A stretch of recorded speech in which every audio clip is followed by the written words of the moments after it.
The Vice President introduces the Artemis team of astronauts, progress on hardware for upcoming Artemis missions, and the science priorities for our next human mission on the Moon. A few of the stories to tell you about this week at NASA.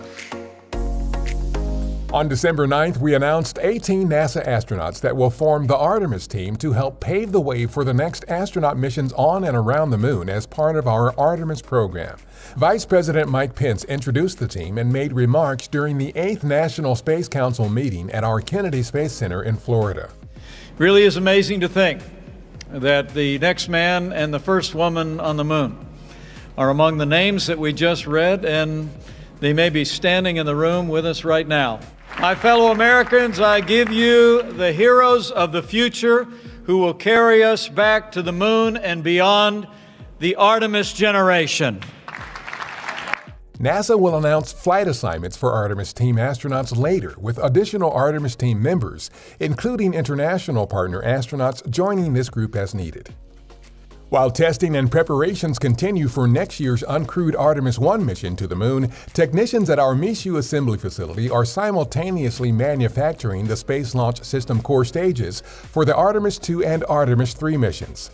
All the main core stage structures for Artemis 2 are being outfitted with electronics, feed lines, propulsion systems, and other components, while a process called friction stir welding is being used to assemble the core stage structures for Artemis 3.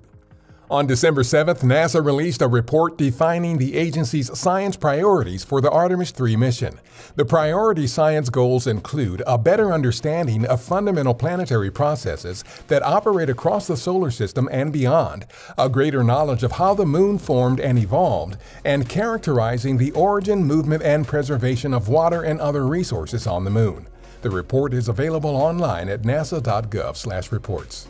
An upgraded SpaceX Dragon resupply spacecraft arrived at the International Space Station on December 7th with more than 6,400 pounds of science investigations, a new airlock, and other cargo, just one day after launching from our Kennedy Space Center. Less than a month after launching to space, the joint U.S.-European Sentinel-6 Michael Freilich satellite has sent back some of its first sea level measurements.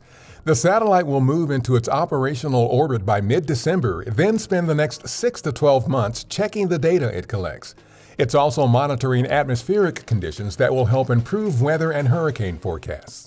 Highlights from the Virtual American Geophysical Union meeting include findings that the Solar Orbiter mission, a collaboration between the European Space Agency and NASA, is making the first direct connections between events at the solar surface and what's happening in interplanetary space around the spacecraft. Data from the mission have provided new insights into so-called solar campfires that crop up on the surface of the Sun, solar wind and space weather, and disintegrating comets. NASA is remembering U.S. Air Force pilot General Chuck Yeager, who passed away December 7th. In addition to his military service during World War II, he may be best known for becoming the first person to fly faster than the speed of sound as an aeronautical test pilot in October 1947. In a statement, NASA Administrator Jim Bridenstine said, "Yeager's achievements advanced America's abilities in the sky, set our nation's dreams soaring into the jet age and the space age, and will guide us for generations to come." That's what's up this week at NASA. For more on these and other stories, follow us on the web at nasa.gov/twan.